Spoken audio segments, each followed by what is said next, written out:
gran virtud del libre mercado es que requiere de muy poco para que funcione efectivamente. Pues mira, estoy completamente en desacuerdo con esta afirmación, la cual es una completa calumnia. El funcionamiento del mercado requiere de los distintos tipos de relaciones personales y de reglas de juego que postulan las instituciones en la sociedad. No se puede hablar de un libre mercado, ya que la institución del Estado influencia ampliamente la forma en la cual las personas actúan dentro del mismo.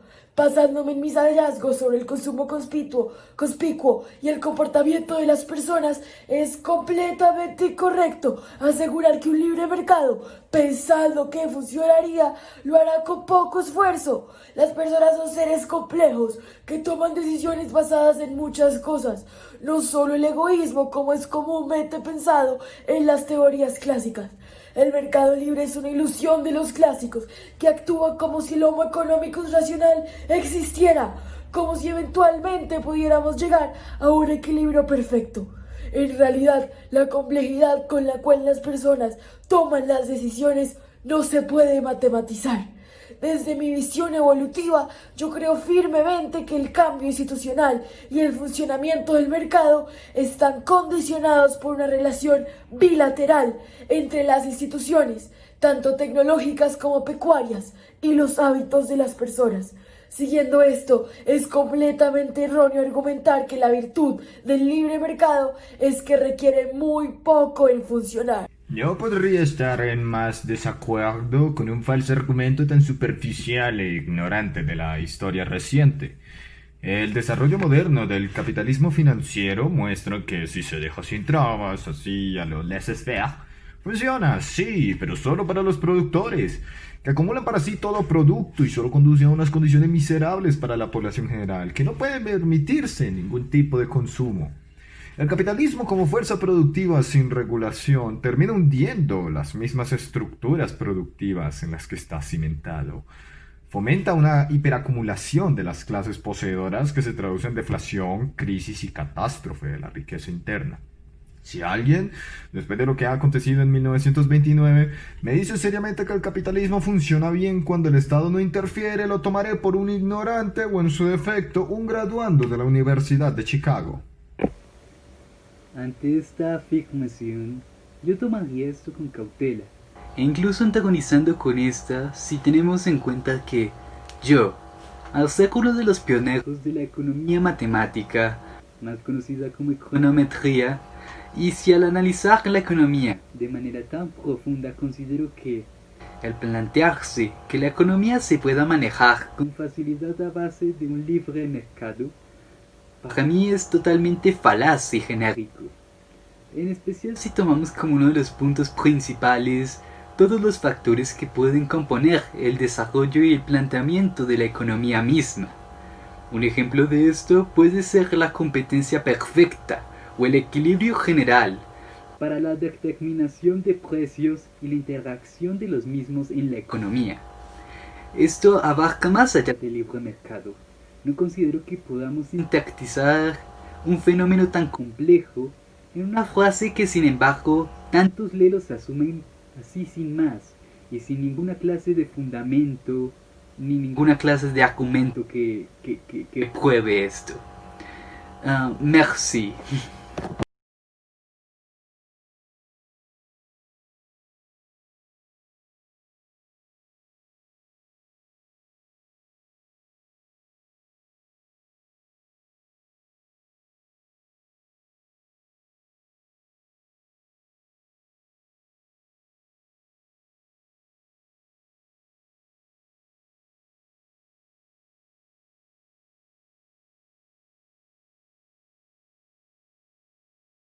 Segundo, ¿cuáles son las principales convergencias entre la teoría neoclásica y el institucionalismo? Gracias por la pregunta. Y efectivamente, si buscamos encontrar qué paralelos históricamente llegan a haber entre la escuela institucional clásica y los neoclásicos, pues hay una lectura de Salomón Kalmanovitz en la que se dejan entrever varias similitudes epistemológicas, metodológicas, ideológicas y prácticas entre los neoclásicos, como Marshall, Walras y Pareto, y los pioneros del institucionalismo, como Veblen, Beasley y Clark. En un primer punto, la influencia del positivismo, que buscaba matematizar y empirizar lo económico, se siente en ambas corrientes, con los institucionalistas buscando transformar la economía en una ciencia empírica en línea con los modelos de las ciencias naturales, a la mano del objetivo neoclásico de representar los fenómenos económicos mediante abstracción y la formulación de modelos matemáticos. Ahora, otro aspecto de similitud es el aspecto metodológico a la hora de analizar la economía. Si bien Veblen y sus colegas pusieron en entredicho los supuestos neoclásicos basados en una psicología hedonista y en los ajustes flexibles de precios y cantidades, al incluir la reflexión sociológica y cultural sobre el momento a investigar, en últimas también definieron como método un programa de estadística y econometría que permitió encontrar unos modelos determinados a los cuales el analista se podía ajustar a la hora de investigar. Continuando el ya establecido paradigma neoclásico de pensamiento a través de lo matemático y lo abstracto. Además, ambas corrientes tuvieron como común la posición, a veces tácita, en otras explícita, a la noción marxiana sobre los sujetos y grupos objeto del análisis económico. En contraste a la determinación de las sociedades por su superestructura y fuerzas productivas, como propone Marx, tanto neoclásicos como institucionalistas vieron el desarrollo histórico como un avance y evolución, más similar a la idea de la evolución de Darwin, explicación a partir de la cual se puede explicar parcialmente esta visión de la economía como ciencia empírica más afín al método de las ciencias naturales. Y a escala ideológica y política, el origen anglosajón y el influjo de los padres del capitalismo contribuyó a que tanto neoclásicos como Marshall y Pareto, a que tanto como institucionalistas como Olson y North, asumieran una posición de abierta defensa e identificación del capitalismo como esquema social y de producción, proyectando una justificación, más marcada en los neoclásicos, del status quo, que a la larga contribuyó a la buena visión de estas dos escuelas por los agentes económicos y políticos dominantes, lo cual las legitimó con mayor facilidad como la ortodoxia oficial del pensamiento económico.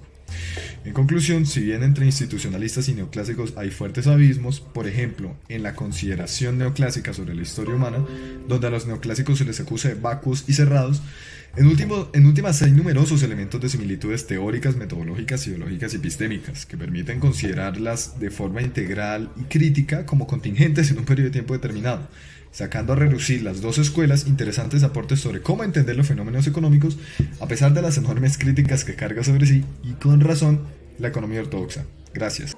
¿Están de acuerdo con la siguiente afirmación? Walras logró con ecuaciones lo que Adam Smith con palabras. Pues, Adam Smith, el supuesto padre del capitalismo, fue uno de los economistas clásicos más reconocidos, tanto en la academia como por fuera de ella. Sus mayores aportes al estudio económico se encuentran en sus obras Investigación sobre la naturaleza y las causas de la riqueza de las naciones y la teoría de los sentimientos morales. Dentro de estas, Smith postula varios conceptos que se tratan en la economía hasta el día de hoy, como por ejemplo la plusvalía, el precio natural de las cosas, la teoría del valor y la mano invisible. Aunque Smith hizo un excelente trabajo explicando sus conceptos, esto los presentó por medio de las palabras y las teorías. Años más tarde llegará un economista cuyo objetivo será matematizar la economía y convertirla en lo más cercano a una ciencia exacta. Léon Walras, el economista francés, prácticamente retoma las ideas de Smith y las transforma bajo un lente econométrico para poder medir los resultados de sus teorías con la matemática. De esta forma, Walras prueba las teorías de Smith y encuentra una manera mucho más fácil de explicarlas a través del lenguaje matemático. En su libro Elements, Walras hace un análisis matemático de 3 teorías, dentro de las cuales resaltan el análisis del intercambio y la teoría del equilibrio general. Dentro de su análisis del intercambio, Walras concluye que en un mercado perfectamente competitivo, el precio relativo de un bien puede ser expresado en unidades de un segundo bien, y a esto le llama numerero. Todo esto lo hace matemáticamente con un fin de demostrar la estructura de las relaciones entre mercados o la circulación económica en la sociedad. Si observamos un poco más a fondo esta teoría, podemos encontrar que la teoría del valor de Smith, en donde argumentaba que todos los bienes tienen un valor de uso y un valor de cambio, es matematizada por Walras a través de los numereros. Walras estaba obsesionado con demostrar matemáticamente aquello que los clásicos habían puesto en palabras. Sin embargo, demostrar que la utilidad marginal de los consumidores para cada bien era lo que determinaba los precios de la economía no era suficiente. Él quería demostrar que el mercado tenía una tendencia a lo que históricamente se llama el equilibrio general. Para demostrar las tendencias del mercado, creó un modelo con los siguientes supuestos. En primer lugar, los consumidores maximizan su utilidad y en segundo lugar, las empresas maximizan sus ganancias. De este modo, concluye que el equilibrio general ocurre cuando la demanda del consumidor es igual a la oferta de las firmas para todos los bienes y cuando la demanda de las firmas es igual a la oferta de los consumidores para todos los factores de producción. En otras palabras, Walras determina que los precios de mercado están determinados por la demanda y la oferta del mercado donde existen. Una conclusión muy similar a la que tuvo Adam Smith con su teoría del precio de mercado. Partiendo de esto, es claro que se puede argumentar que la afirmación Walras logró con ecuaciones lo que Adam Smith con palabras es correcta. ¿Están de acuerdo con la siguiente afirmación? La teoría económica experimentó una revolución durante la década de 1870. Expliquen. Pues decir que a partir de 1870 hubo una revolución en la economía se podría definir con un rotundo sí. Claro que, para sustentar esa afirmación, es importante tener en cuenta los detalles históricos que llevaron a sustentar esto. Uno de esos detalles, y quizás el principal para reafirmar que sí hubo una revolución en la economía, es la consolidación y el auge de la escuela neoclásica alrededor de este año, donde se dio paso a un análisis más profundo y más práctico de la economía, donde todo lo planteado y todo lo expresado en postulados pasó al campo de las matemáticas, haciéndolo más sustentable, y de la misma forma se comprobó en reiteradas ocasiones. Todo esto de alguna u otra forma se pudo con la ayuda de mentes como la de León Walras, quien dio aportes significativos al campo de estudio dentro de la economía y todas sus variables. Por otra parte, también se habla del aporte de John Stuart Mill, que desde la perspectiva de economistas como Sandmo, fue una figura clave para que se diera la transición a la escuela neoclásica. Una escuela donde empezaron a tratar temas como la teoría del equilibrio general, la cual permitió dar un análisis significativo en el comportamiento del consumo, la producción y la consolidación de los precios en un entorno determinado dentro de un punto de equilibrio entre las curvas de oferta y demanda, que hoy día todavía siguen siendo útiles a la hora de determinar precios.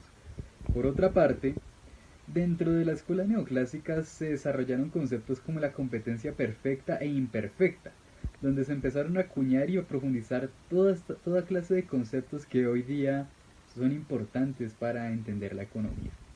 Teniendo en cuenta esto, hablar de una revolución es aceptable e incluso innegable hasta cierto punto, pero se podría hacer más referencia a una evolución de la economía que a una revolución en sí, en donde lo explicado en teorías se comprobó de la mano de la economía matemática y el auge de los neoclásicos en 1870.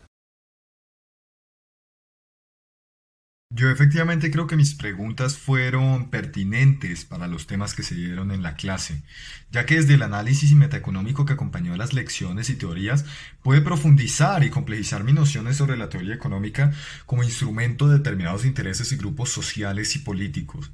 Más que responderlas, adquirí más herramientas de análisis y me las sigo formulando, las 3 del inicio del curso, añadiendo si algo una cuarta pregunta, que es cómo socavar y reemplazar los paradigmas ortodoxos de la economía y sus máscaras de neutralidad.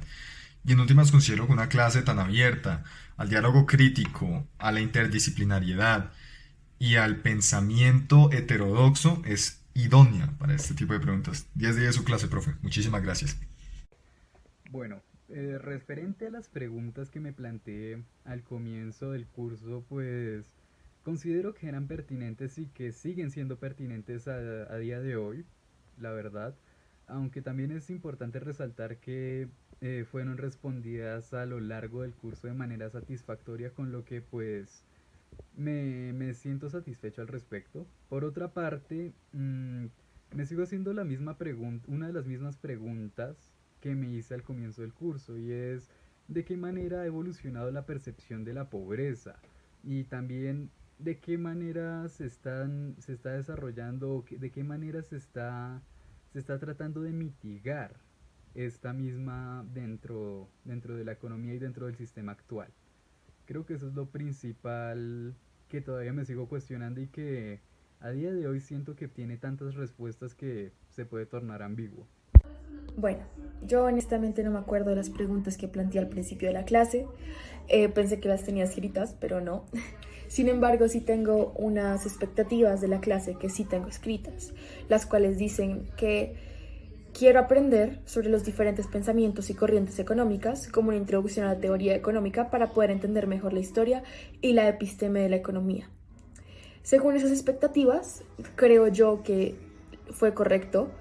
Sí se respondieron y fueron acudidas durante las clases. Sin embargo, creo que el episteme de la economía pues es algo muy difícil de saber.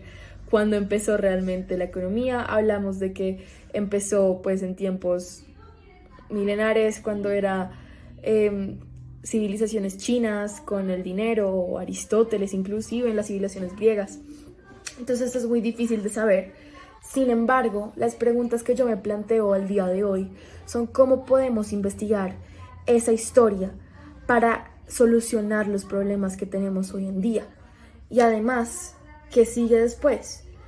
Vimos diferentes sistemas económicos, el feudalismo, el mercantilismo, el capitalismo, pero quiero saber si podemos hacer algo para modelar lo que sigue después en nuestro futuro, o si podemos saber qué sigue después, o se van a quedar en teorías como las teorías de los clásicos, o qué va a pasar después. Yo sé que la economía no es un medio para predecir, pero me gustaría saber si es un medio para modelar.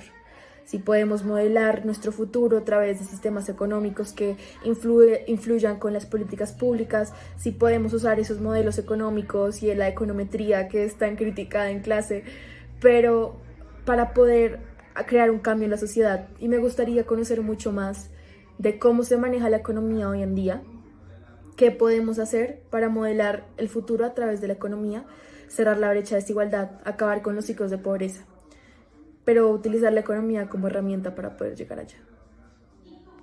Gracias, profe, su clase fue lo mejor. Quiero estudiar economía gracias a ti.